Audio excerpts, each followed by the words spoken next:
রাতকুর খবরও আছিল নেহারি দিয়া রুটি আমার হলে আওলাদর সব পুরুষ হলো গরু ছাগলের পুরাটা বডির মাঝে সবচেয়ে পছন্দের জিনিস হইল ফাও। আজকে আছিল ছাগলের ফাওয়ার নেহারি, যার কারণে জুলটা একটু পাতলা দেখা যার, তবে জুলটা পাতলা হইলেও মজার কোনো কমতি আছিল না। একটা জিনিস মিসিং হয়, আমি প্রপার টেস্টটা পাইয়ান না। পরে স্বাদ বাড়ানি লাগি লেবু চিপিয়া দিয়া আজকের নেহারির শুলকলা পূর্ণ করলাম।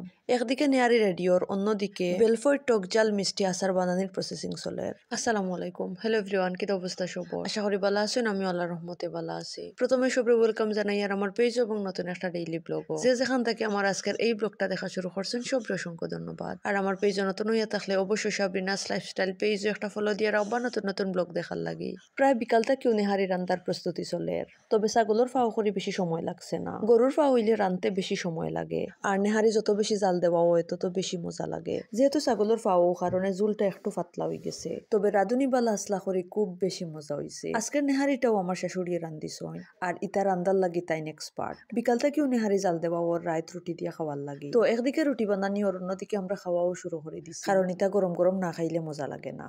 এদিকে বিকাল থেকে গাছর বেলফই দিয়া টক জাল মিষ্টি আচার বানানিরও প্রসেসিং চলে। গাছও কয়টা বেলফই ধরছিল, কিন্তু খটার যন্ত্রণায় রাখা যান না। যে কয়টা গাছও আছিল আজকে সব টিফাড়ানি হয়ে গেছে। এর মাঝ থেকে কিছু ডিপ ফ্রিজও রাখা হয়েছে টেঙ্গা খাওয়ার লাগি, কারণ এই সিজনও বেলফই দিয়া খুব একটা টেঙ্গা খাওয়া হয়েছে না। শীতের সময় টেঙ্গা খাইতে একবারে ইচ্ছা করে না, আর গরমের সময় টেঙ্গা হইলে বাচ্চাইটা খাওয়া যায়। তো বেলফই সংরক্ষণের বালা একটা উপায় হইলো আচার দিয়া রাখা। আমরা খালি খালি খুব একটা আচার না খাইলেও ভুনা খিচুড়ি, পাতলা খিচুড়ি বা গরুর মাংসের লগে খুব বেশি পছন্দ করি। ইনো আচার বানানির লাগি মোটামুটি সবকিছু রেডি করে রাখা হয়েছে। প্রথমে ছোট বোল দিয়া এক বোল খাটিয়া রাখছো।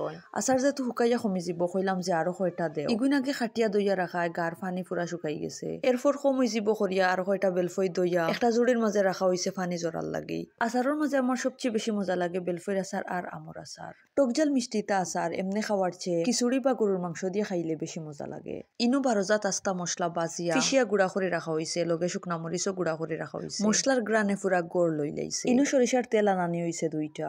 আমরা আচারর লাগে আধা লিটার সরিষার তেল দরকার। দোকানও আধা লিটারের বোতল মিলছে না করি 250 250 আনা হয়েছে। আচারও যত বেশি সরিষার তেল দেওয়া হয় তত বেশি মজা লাগে। যেহেতু টকজাল মিষ্টি আচার বানানি হইব, চিনি তো লাগবো। শুকনা মরিচ অলরেডি মশলার লগে বাজিয়া ফিসা হয়ে গেছে। বেলফের মাঝে টক আছে, আর বাজার থেকে চিনি আনি লাইলাম। সন্ধ্যা পরে আচার বানানি হয়ে গেছে, তবে মুখে দেওয়ার কোনো কুদরত নাই। এত টেঙ্গা মশলা বা চিনি এখনো বেলফের ভিতরে ঢুকছে না। যত সময় যাইব চিনিটা বেলফের ভিতরে ঢুকবো, তারপর খাইতে মজা লাগবো। তবে এখন মশলার এত সুন্দর সুগ্রান বার হইছে, কিন্তু এখন টেঙ্গার দ্বারা বেশ খাওয়া যান না। খাওয়া না গেলেও জিব্বাত কিন্তু ফানিয়ে টলটল করে। ইস, দেখিয়ে তো জান গেছে কি আমি থালাত বাক্কা আচার লই লাইছি। 2-3 বেশি খাইয়া তো আর সম্ভব না, এখন মেয়েরে খাওয়ার লাগে দিছি। আমি লোকালো খাওয়া একটু বেশি টেঙ্গা লাগছে, বাট এখন অতটাও লাগেন না। টেস্ট কেমন? দারুণ। টেঙ্গা জাতীয় জিনিস দেখলে জিব্বাত ফানি আইতো না, ইকান হইতেও পারে না। এদিকে দুপুরে বেশ কিছু রান্দা হইছিল না, বড় মাছ দিয়া খালি লাউ রান্দা হইছে। আর লাউ আলহামদুলিল্লাহ আমার খুব পছন্দের একটা সবজি। দুপুরে লাউ দিয়ে পেট পরে খাইলাম, আর রাত নেহারি দিয়া রুটি। সর্বশেষে আচার খাইয়া মুখর তেল ছুটাইলাম। এরই মধ্য দিয়ে আমার আজকের ব্লগটা ওখানো শেষ। আজকেও পর্যন্ত দেখাইব নেক্সট কোনো ব্লগও। সে পর্যন্ত সব ভালো থাকবা, সুস্থ থাকবা, নিজের যত্ন নিবা। আল্লাহ হাফিজ।